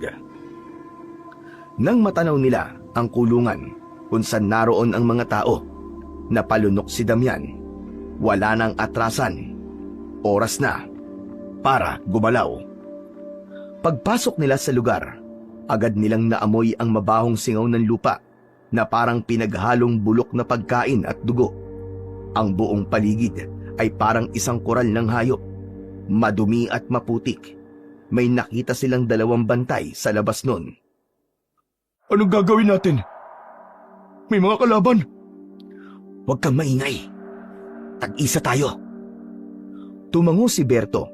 Huminga ng malalim si Damian at dahan-dahang hinugot ang isa sa kanyang mga itak mula sa pagkakatali sa binti. Tumingin siya sa kasamang naghihintay ng kanyang hudyat. Biglang lumundag si Damian sa ere at walang babala niyang hinataw pababa ang kanyang itak sa unang bantay. Napamulagat ito pero huli na. Tumama ang talim ng itak sa kanyang leeg. Walang nagawa ang kalaban kundi ang humawak sa kanyang lalamunan, duguan at naghahabol lang ng hininga. Isang mabilis na sipa ang ibinigay niya, dahilan upang matumba ito at saka sinaksak sa dibdib. Agad itong hindi na gumalaw at ang katawan umusok bigla na parang nasusunog. Si Berto naman, gamit ang isang patalim na dala niya, umikot siya sa likod ng kanyang kalaban. Mabilis din niyang inundayan ng saksak ang tagiliran nito, pero hindi sapat yun para agad na mapabagsak ang bantay. Napasigaw ito sa sakit, pero bago pa muling makasigaw at makatawag ng pansin, tinuluyan na ito ni Berto. Hinawakan niya ang buhok nito at malakas na pinagsasasaksak ito sa muka at sa liig. Bagsak ang katawan nitong wala ng buhay. Humihingal si Berto, nanginginig ang kamay. Tumingin siya kay Damian na tahimik lang na nagpunas ng dugo sa kanyang itak. O ano ha? Nakita mo ba yung galaw ko? Ang galing ko, di ba? O ano? Sige na, sabihin mo na magaling ako. Oo na, ang ingay mo. Magaling ka na. Tinignan nila ang paligid. Wala pang ibang tao doon, maliban sa mga bihag na nakatingin na sa kanila. Tahimik lang ang mga ito, pero may bahid ng takot sa kanilang mga mata. Lumapit sila. Ang kulungang yon ay isang lumang bahay na gawa sa pinagtagpi-tagping kawayan ang dingding. Salit-salit na hinabi upang magsilbing harang sa mga nakakulong sa loob. Sa harapan, isang matibay na pinto ang nagsisilbing pasukan at labasan, pero hindi para sa mga nakakulong. Isang makapal na kadena ang mahigpit na nakapulupot dito. May malaking kandadong nakakabit. Ang bakal na rehas ng pinto ay kinakalawang na, pero matibay pa rin. Pambihira! Paano natin ito bubuksan, Damian? Ang laki ng kandadong to! Alam ko, pero mabubuksan natin yan. Gagawa natin ang paraan. Sino kayo? Tulungan niyo kami! Maawa na kayo! Huwag ho kayo mag-alala. Nandito kami para iligtas kayong lahat. Pero alam niyo ba kung paano buksan ang kandadong to? Teka, yung mutya. Baka naman kaya ng mutya mo, pare. Sira ka ba? Di ba usapan natin bawal ang putik? Kung papaganahin natin ang mutya ngayon, edi dapat kanina pa natin ginamit. Wisit ka talaga eh. Yung bantay nasa kanya, susi. Agad na nilapitan ni Damian ang bantay na napatay niya at nakita niyang hawak nga nito ang susi.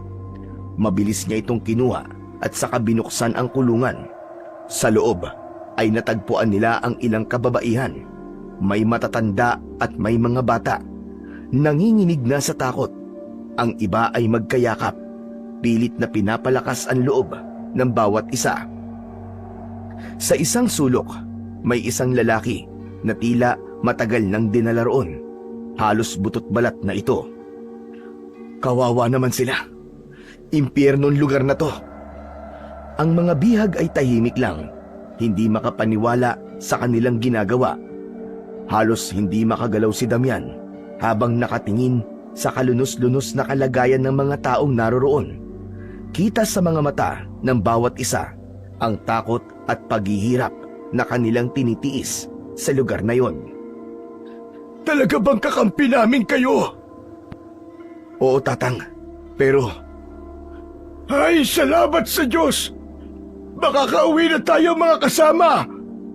sandali lang. Huwag tayo magpadalos-dalos. May plano ako. Oh, huwag kayo mag-alala ah. Kami ang inyong tagapagligtas. Makakauwi na nga kayo sa inyong mga pamilya. Kung ganun, tumakas na tayo. Tara na! Nang marinig yun ng iba pang mga bihag, hindi na nila napigilan ang kanilang sarili. Nagunahan na silang lumabas ng kulungan, nagsisigawan at nagkanya-kanya ng takbo palayo. Sandali! Wag! Huwag kayong umalis! Huwag kayong maingay! Pakiusap! Ngunit hindi na nila ito napigilan. Ang ilan ay tumakbo sa maling direksyon. Ang iba naman ay kung saan-saan na sumuot. Ang sigawan at ingay ay sapat na para magdulot ng gulo. Wala na! Sira na ang plano, Berto! Dali! Kailangan na natin makaalis dito! Mula sa hindi kalayuan, narinig nila ang tunog ng kampana. Senyales na may nakapansin na sa nangyayaring kaguluhan. Damian! Ano nang gagawin natin ngayon? Napamura si Damian. Alam niyang wala ng oras para habulin ang mga nagtakbuhang biyag. Kailangan nilang kumilos bago pa makalapit ang mga bantay. Paalis na sana ang dalawa nang biglang napansin ni Damian na may kumikilos sa isang sulok. Nakita niyang naiwan ang payat na matanda. Parang wala ng lakas para tumayo. Hawak nito ang tuhod, nakayuko at malalim ang paghinga. Tatang, bakit hindi ka tumakbo? Kumapit si Damian at dahan-dahang lumuhod sa harap ng matanda. Lolo, kaya niyo po bang maglakad? Tatakas po tayo. Dahan-dahang iniangat ng matanda ang kanyang muka. Tinitigan ito si Damian, pero pagkatapos ay umiling ito, saka ngumiti ng mapait. Hindi basta-basta makakatakas ang mga yon. Mas malala ang mangyayari sa kanila. Ano? Ano pong ibig niyo sabihin, Lolo? Kayo dalawa. Kayo ang naghatol ng kamatayan nilang lahat. Pero Lolo, iniligtas namin sila. Masama ba yun? Hindi nyo alam ang pinasok nyo. Ang baryong ito ay hindi isang ordinaryong lugar. Isa itong pugad ng mga halimaw. Alam po namin yun, Lolo. Mga aswang po ang nagpapatakbo dito. Oo, mga aswang nga sila. Pero hindi sila basta-basta aswang lang. Sila ang pinakamatatapang, pinakamalalakas, at pinakamatagal nang nabubuhay sa lahi nila. Lolo, matagal ka na ba dito? Matagal na. Simula pa nang sinakop ng mga aswang ang baryo na to. Teka, ibig sabihin, isa kang dating residente ng baryong to? Oo, tama ka. Dati akong residente dito. Pero alam niyo bang, dati, hindi naman ganito ang lugar na ito. Alam po namin yun, Lolo. Kung hindi niyo po na itatanong tong kasama ko si Damian, dati pong... Ano pong ginagawa ng mga tao nun? Hindi po ba kayo lumaban? Lumaban kami.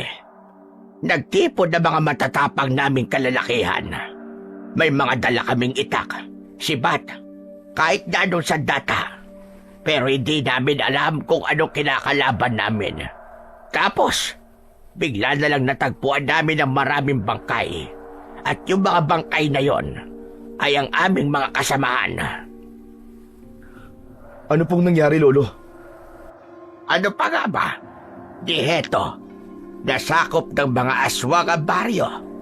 Lahat ng lumalaban pinapatay nila at yung iba, hinawaan. Teka, sabi nyo alam na ninyong aswang ang mga taga rito. Papaano nyong nalaban yon? Sa mga kwento po ng mga matatanda. Ginawang lugar po ng katatakutan ng baryo na to. Akala nga po namin hindi totoo pero totoo pala. Saka ang daming bihag. Ano bang ginagawa sa mga tao? Simula nang masakop nila ang baryo, Naging sakahan ito ng laman para sa kanila. Parang mga hayop lang kaming ikinukulong habang naghihintay ng oras. Oras? Oras para saan po, Lolo? Saglit na tumahimik ang matanda. Tila nag-iisip kung dapat ba niyang sabihin ang nalalaman niya. Sa huli, napabuntong hininga siya at dahan-dahang nagsalita. Ang mga babae, pinipili ang pinakamaganda, pinakamalakas. Ginagawa silang asawa ng pinuno nila. At kapag wala ng pakinabang, kinakain sila ng buhay. Mga walang hiya sila. Mga demonyo. Teka lang, Damian. Mabuti pa yung umalis na tayo dito. Baka maabutan tayo ng mga bantay. Teka lang, pakinggan muna natin si Lolo. Yung iba, lalo na yung mga bata, pinapataba nila para gawing handa. Tapos yung mga lalaki, ginagawang mga sundalo, ginagawang mga aswang, sa ayaw at sa gusto namin. Anong mangyayari po sa mga nakatakas na bihag?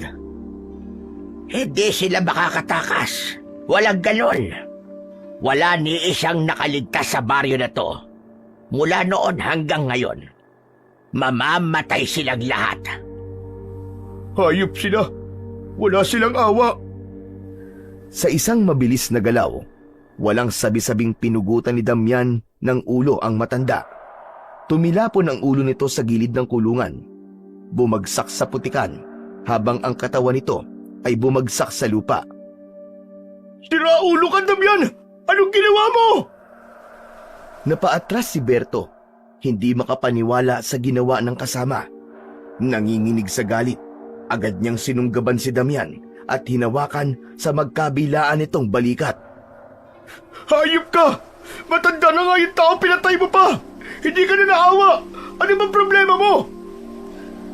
Makinig ka muna, Berto! Hindi siya tao! Hindi siya tao! Ano? Tignan mo ang katawan niya! Napatingin si Berto sa bangkay ng matanda. Doon niya napansin ang unti-unting pag-usok ng laman nito, tulad ng mga napatay nilang aswang. Bumubulwak ang itim na likido mula sa putol na leeg at unti-unti itong nangulubot na parang natutuyo. Walang Diyo! Hayop na matandang yan! Napeke tayo ron ah! Isa siyang bantay. Hindi siya preso. Sinadya niyang magpanggap. Malamang, inuutusan siyang magmanman ng kulungan. Alamin kung sinong posibleng lumaban sa kanila. Bakit ganun? Apektado ako sa kanya. Parang naiiyak ako ah. Kasi pakiramdam ko, nagsasabi siya kanina na totoo eh. Oo, baka nga aswang siya. Pero tiniwalag kaya nakakulong. Sayang yung mga impormasyong pwede pa sana natin makuha sa kanya. Huwag mong panghinayangan ng isang sinungaling. Nahuli ko na kagad siya eh. Nanilinin lang niya tayo. Kala niya magkukunwari pa siyang taga rito. Hindi naman niya alam ang mga nangyari ng araw na yon. Nagsisinungaling siya nang sabihin niyang kinalaban nila mga aswang. Walang nangyaring ganon. Alam ko ang lahat na nangyari nun. Tandang-tanda ko pa. Pasensya ka na, Damian. Nagulat lang ako. Binigla mo naman kasi ako eh. Hindi mo man lang tinanong kung talagang sinungaling siya o ano. Timang ka ba? Magsasabi ba siya ng totoo kung sakali? Tsaka hindi pwedeng papatay-patay, Berto. Sa lugar na to, walang oras para mag-alinlangan. Kailangan na nating matuto ngayon na lahat sa baryong to ay maaaring aswang. Mas mabuting mauna tayong pumatay kesa tayo mapatay.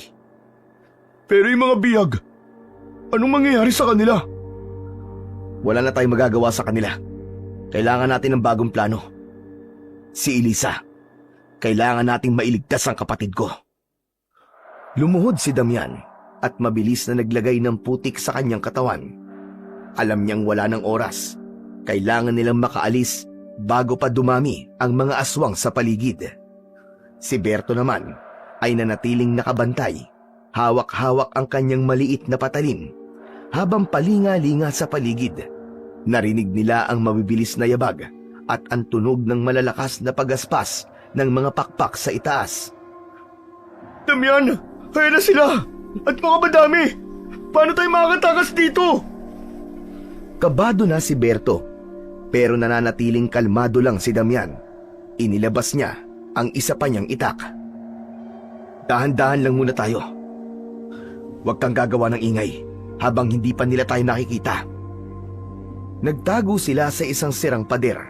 Madilim na ang paligid.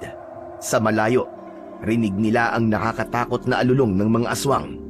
Habang nakatago sila, nakita nila ang mga papalapit na kalaban. Ang ilan ay gumagapang sa lupa, habang ang iba naman ay naglalakad na parang may inaamoy. Anak ng, parang nararamdaman nilang may iba rito ah. Kaya nga, huwag kang tatanga-tanga. Halika na! Dahan-dahan silang gumapang papunta sa likod ng isang kubo. Sa loob nito, may mga nakagapos pang ibang biyag, nanginginig at umiiyak. Napatigil saglit si Berto, pero hinila na siya ni Damian. Sandali, Damian! Paano sila? Hindi natin sila pwedeng iwan dito. Wala na tayong oras. Kung sisimulan nating iligtas sila lahat, tayong dalawa mamamatay dito. Nag-alangan si Berto, pero nakita niyang palapit na ang isang aswang. Mataas, payat, at may mahabang kuko. Wala siyang pagpipilian, kundi sumunod sa kasama. Bigla silang napahinto nang may bumagsak mula sa bubong. Isang aswang na mabilis silang sinunggaban. Sa isang iglap, sinipa ni Damian ang halimaw, pero hindi man lang ito natumba. Mabilis silang tumayo. Muling naghanda ang aswang sa pagsugod. Inihanda ni Damian ang kanyang sarili. Pero sa halip na siya ang targetin, bumaling ito kay Berto. Anak ng, bakit ako? Wag! Sa huling segundo, bago siya masunggaban, naitulak ni Berto ang isang kahoy na upuan sa mukha ng aswang. Sumabog ang ilang ngipin nito at sinamantala ni Damian ang pagkakataon na yon. Isang mabilis na taga sa batok at tuluyang nalaglag ang ulo nito sa lupa. Umusok ang katawan ng aswang bago ito tuluyang tumihaya. Anak ng, muntik na ako dun ah. Ikaw kasi, huwag ka kasi patanga-tanga. Bilis na, bago pa sila dumami rito. Teka, meron pang isang aswang. Nasaan na? Paglingon nila, nakita nila ang hinahanap na aswang. Ngunit hindi ito tulad ng nauna. Hindi ito agresibo. Sa halip, dahan-dahan itong naglalakad. Parang hirap na hirap sa paglalakad. Ang katawan nito ay payat na payat. Halos butot balat na. At ang ulo ay medyo nakatagilid na parang nabali ang leeg. Para rin itong lasing na hindi matukoy kung saan pupunta. Minsan ay natutumba pa ng kaunti bago muling bumangon. Sabay ungol na parang inis na inis. Ang mahahaba nitong kuko ay parang may inaabot pero wala naman. Anong klaseng aswang yan? Ba't parang sira? Parang tropa ko ah. Ano sinasabi mo? Sabi ko na, meron ding lasinggerong aswang eh. Tumigil ang aswang at tila nag-iisip. Pagkatapos, bigla na lang itong nag-pose na parang mananayaw. Iniikot ang leeg sa iisang direksyon bago dahan-dahang muling lumapit. Nanginginig pa ang mga kamay. Ang bihira tong aswang na to. Ang daming ek-ek nito ah. Naiinip na ako. Ako na ang papatay dyan. Yakang-yaka ko na to. Sandali! Huwag kang papakampante. Minsan, yung mga aswang na akala mong mahina at nakakatawa, sila pa yung pinakadelikado. At hindi nga nagkamali si Damian. Biglang lumundag ang aswang at biglang sinunggaban si Berto. Hindi na nakapaghanda ang binata. Mabilis at maliksi ang naging pagsalakay sa kanya nito. Agad na bumaon ang matatalas nitong kuko sa kanyang braso. Aray! Ang sakit! Ramdam ng binata ang hapdi at sakit ng kanyang sugat. Mabilis siyang nagpumiglas, pero hindi bumibitiw ang aswang. Kahit payat, matindi ang lakas nito. Muntik nang mapasubsob si Berto, pero sa huling segundo, isang malakas na sipa mula kay Damian ang nagpatilapon sa halimaw. Ano Berto? Ang yabang mo kanina ah? Oo na! Aray! Ang sakit talaga ng braso ko. Parang sinusunog ang balat ko, tol. Muling bumangon ang aswang. Nakangisi ito. Tila masaya sa nakikita niyang paghihirap ni Berto. Ang dugo ang kuko nito ay idinikit niya sa kanyang bibig. Saka dinilaan ang sariling daliri na may dugo ni Berto. Biglang sumugod ang aswang. Mas mabilis kesa sa inaasahan nila. Muntik nang matamaan ulit si Berto ng mahahaba nitong kuko. Pero napaatras siya sa huling segundo. Berto! Luhod! Agad namang sumunod si Berto at sa isang mabilis na galaw, inundayan ni Damian ng isang malakas na tagaan likod ng aswang. Napasigaw ito ng dahil sa labis na sakit. Pero imbis na matumba, lalo pang nagalit at biglang tumalon papunta kay Damian. Napatihaya si Damian sa lupa. Halos masunggaban na siya ng halimaw. At sa isang iglap, napansin ni Berto ang lumang sibat na nakasandal sa dingding. Agad niya tong kinuha at buong lakas na isinaksak sa tagiliran ng aswang. Hayop kang pesting aswang ka! Tikman mo ang sibat ng mga api! Ah! Napangiwi ang aswang pero hindi pa rin ito napabagsak. Nang muling bumaling ito kay Berto, agad na tumayo si Damian. Inihanda ang dalawang kamay na may hawak na itak at mabilis na sumugod. Buong puwersa niyang iwinasiwas ito sa leeg ng aswang. Sa wakas, tuluyan itong napugutan at bumagsak ang katawan sa lupa habang unti-unting umuusok. Hindi pa nakontento si Damian. Ginamit niya ang isa pa niyang itak at pinagsasasaksak ang dibdib nito. Hingal na hingal silang dalawa habang nakatingin sa bangkay ng aswang. Grabe! Ang tibay pala niyan! Ano? Napatunayan mong hindi ka marunong kumilatis ng aswang? Oo na, tama ka. Salamat, tol ah. Salamat sa pagliligtas mo sa akin. Akala ko kanina katapusan ko na talaga Yang kamay mo, masakit pa ba? Oo, tol. Sobrang sakit. Kailangan natin malapatan kaagad ng gamot yan. Dahil baka may laso ng kuko ng aswang na yun. Ano? Magiging aswang na ba ako? Dalawa lang ang maaaring puntahan ng tao kapag may laso ng aswang. Pwede kang mahawa o di naman kaya ay kamatayan. Anak ng... Ayoko pa mamatay, tol. Tulungan mo ako. Hindi pa ako nagkakajowa Ginusto mo yan, di ba? Si Raulo! Halika na, sumunod ka na sa akin. May alam akong pwede natin makuhanan ng gamot. Tumindig si Damian at ginamit niya ang kapangyarihan ng kanyang bulag na mata. Pinagmasdan niya ang kapaligiran. Pinag-aralan kung saan sila mas ligtas na dumaan. Tara! Walang aswang sa gawin yun. Sumunod ka sa akin. Tol, parang giniginawa ko. Nanginginig ang buong katawan ko. Kung ganun, kailangan na natin magmadali. Kailangan maggamot ka na kagad. Isang kubo ang kanilang pinasok. Dire-diretso si Damian sa loob at lumapit sa isang kabinet.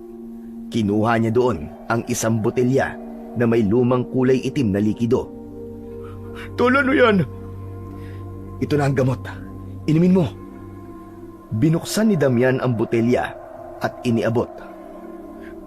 Tol, ano to? Ang baho naman ito. Kung gusto mo pang mabuhay, inumin mo na yan. Pero kung sawa ka na sa buhay mo, di wag na. Akin na nga yan. Uy, ito naman di mabiro Ang bango kaya Saka mukhang masarap pa. Isang shot lang sa akin to, no?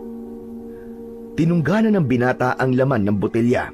Pero hindi niya kayang tiisin ang pait at sama ng lasa nun. Sumuka siya ng sumuka. Purong itim na likido. Ano ba naman itong pinainom mo sa akin? Yung nilalabas mo, yan yung laso ng aswang. Kaya wag ka na magreklamo.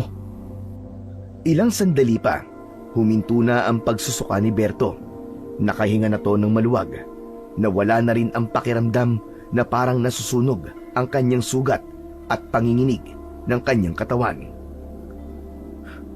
Damian, okay na ba ako? Depende sa'yo. Ano ba? Hindi naman oras ng biruan ngayon Ito naman mamamatay na nga yung tao O ano? Ngayon alam mo na kung kailan dapat magbiro. Oo na. Pasensya na.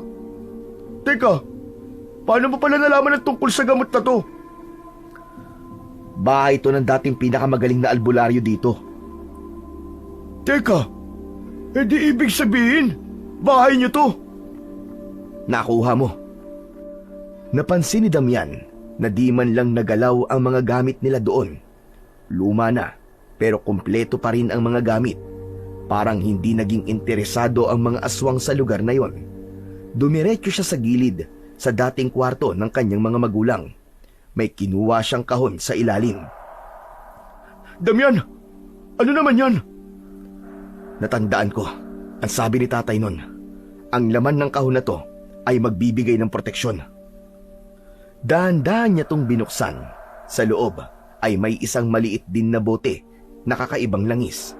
Nang buksan niya, amoy matapang ito, parang pinaghalong insenso at dahon ng bayabas. Ano ba yan, tol? Hindi ko nga alam, pero parang mahalaga to. Baka pangontra yan sa mahika ng mga aswang. Wala lang, may naikwento kasi sila sa akin dati. Sabi nila, may isang klase daw ng langis na may kakayaang labanan ng mahika ng mga halimaw. Alam mo, Berto, minsan magaling din ang isip mo eh. Tama ka. Mukhang magagamit natin to doon sa selyo sa pintuan kung saan nila tinatago si Elisa. Teka, kwento lang naman yun eh. Paano kung hindi totoo? Hindi, Berto. Hindi lang yun basta kwento. Dahil lahat ng sinabi mo sa akin dati, naging totoo. Kaya naniniwala ako sa'yo. At kung may pagkakataon tayong gamitin to para mailigtas si Elisa, susubukan natin. Sa labas ng kubo, nagsimula ng mag-ingay ang mga aswang. Alam na nilang nasa loob ang dalawa.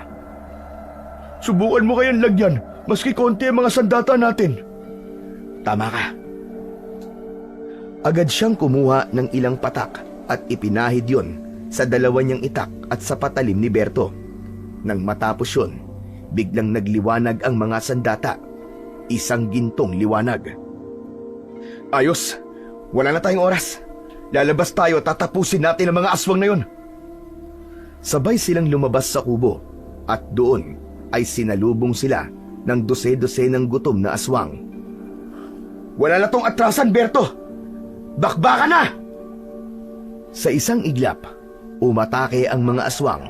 Napasigaw si Berto habang buong lakas niyang sinalag ang isang sumunggab sa kanya. Si Damian naman ay humataw gamit ang kanyang nagliliwanag na mga itak. Isang hiwa lang at natutunaw ang aswang sa harapan niya. Ganon din ang patalim ni Berto. Nasusunog ang aswang na tamaan ito. Damian! Grabe! Ang lakas ng sandata natin! Nagpatuloy ang laban hanggang sa dalawang aswang na lang ang natira. Mabilis na tumakas ang mga ito nang makitang wala silang laban sa dalawang binata. Ayos! Wala silang panama sa atin, Damian! Ang galing talaga natin! Para tayong mga superhero! Mamaya na yan, Berto! Tara na! Ililigtas pa natin ang kapatid ko! Nagawa nilang makarating sa harap ng malaki at lumang bahay na yon. Wala na silang ibang paraan kundi gawin ang isang bagay na hindi sigurado kung gagana. Sige na, Damian! Gawin mo na! Ibinuhos niya ang langis sa seradura. Sa kanya to hinawakan. Pero tulad ng dati, napaso pa rin si Damian. Anak ng... Anong mali? Bakit hindi mabuksan? Dahil sa pagkakataranta at pagkakadismaya, hindi niya namalayan na nasugatan na pala siya at aksidenteng natalsikan ng kanyang dugo ang selyadong pintuan. Maya-maya pa, unti-unti itong bumukas ng kusa. Agad silang pumasok ng bahay. Kinalaban ang mga sumasalubong na mga aswang. Natalo nilang dalawa ito at nakita nila si Elisa, nanginginig at hinanghina na. Kuya! Kuya! Hindi na nagdalawang isip pa si Damian at mabilis na nilapitan ang kanyang kapatid. Mahigpit niya itong niyakap. Elisa, salamat sa Diyos at buhay ka pa. Kuya, natatakot ako. Huwag ka matakot, Elisa. Ligtas ka na. Kailangan na natin makaalis dito. Inalalayan niya ang kanyang kapatid, pero bago pa sila makalabas, nakita nilang nakatayo sa may pintuan si Don Fausto, ang pinuno ng mga aswang. Galit na galit ito at handang ipaghiganti ang kanyang mga tauhan. Sa wakas, nagkaharap din tayo, Don Fausto. Kaya pala ang daming patay sa mga tauhan ko. Ikaw pala ang may kagagawan, taong putik. Wala akong pakialam sa'yo. Kukunin ko lang ang kapatid ko at aalis na kami dito. Aalis! Walang makakalabas ng buhay sa baryong ito. Lalo na ang isang kagaya mo ng ahas na pumatay ng mga tao ko. Matagal na kitang hinahanap, taong putik. Matagal na kitang hinihintay. Wala akong pinagsisisihan sa nagawa ko dito. Ang baryong ito ay sinalaula mo. Ginawa mong impyerno, halimaw ka! Anong pinagkaiba mo sa akin? Parehas lang naman tayong pumapatay. Huwag mo akong itulad sa'yo! Pumapatay ako para sa hustisya at para mailigtas sa maraming tao. Eh ikaw, pumapatay ka dahil demonyo ka! Anong hustisya ang sinasabi mo? Pumatay ka ng marami sa amin. Sinira mo ang tahanan namin at tinawag mong hustisya yon. Napaka-ipokrito mo! Hindi mo to baryo!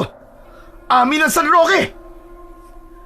Bago pa makagalaw si Damian, biglang naglaho si Don Fausto. Damian! Sa likod mo! Huli na, isang matalim na kuko ang tumama sa kanyang katawan. Napaatras lang ang binata, pero hindi bumaon ang kuko ng aswang. Ang bilis mo ah! O ano? Takot ka na ba, taong putik? Hindi na hinintay ni Damian na muling sumugod ang pinuno ng mga aswang. Maigpit niyang hinawakan ang nagliliwanag niyang dalawang sandata sa bawat kamay. Sa huling hakbang, bago siya sumalakay, itinagilid niya ang katawan. Pinag-ekis ang kanyang mga sandata at buong puwersang sumigaw. Ah! Mamatay ka na! Itinarak niya ang itak sa dibdib ng halimaw at saka malakas na sinipa ang pinakapuluhan nito para mas bumaon pa ang itak. Tumilapo ng aswang kasama ang itak na nasa dibdib nito. Berto, dali mo na si Elisa, bilis! Ako nang bahala sa demonyong to! Oh!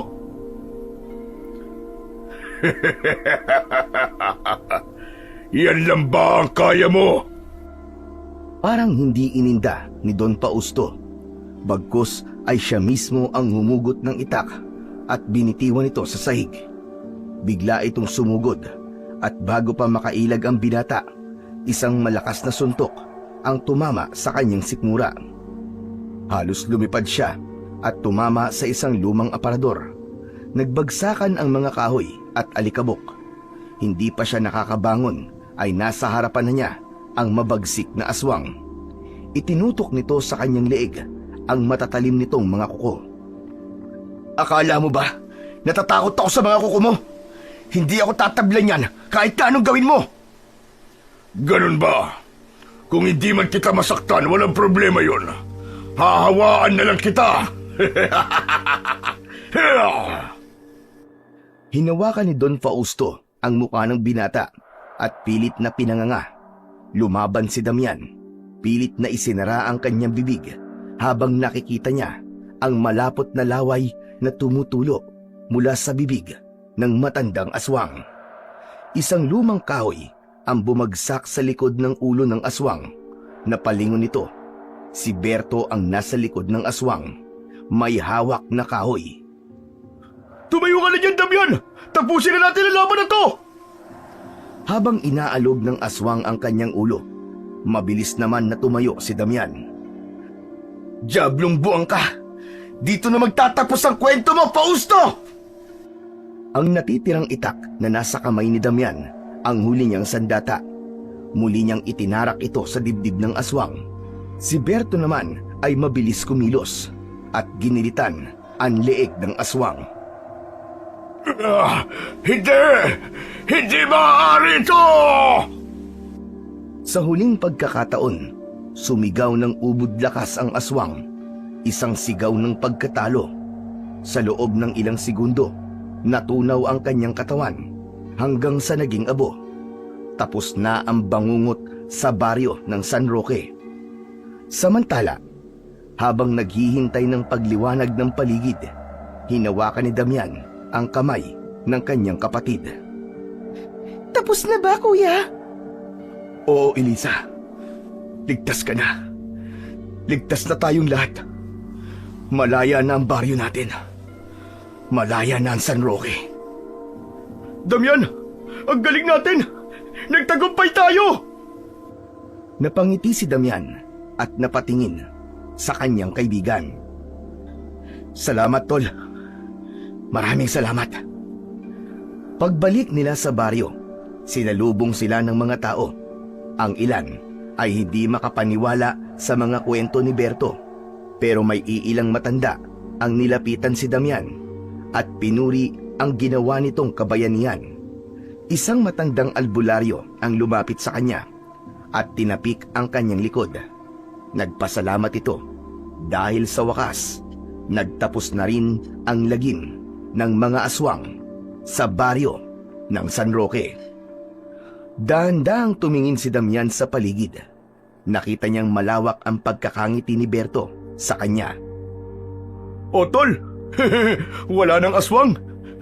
Pwede ka na maligo. Tumawa ng malakas si Damian, pero imbis na maligo, agad niyang nilapitan si Berto at niyakap ng mahigpit. Tol, ayos na. Wala ka ng atraso sa akin. Bayad ka na. Ha? Talaga? Naku tol, maraming salamat. Pahalik nga. Uy, tigil-tigilan mo ako ha. Layuan mo ako. Mas malaking pagkakasala yung gagawin mo. Bakit di na talaga kita mapatawad? Joke lang. Ito naman, hindi talaga mabiro. Ikaw talaga. Puro ka kalokohan.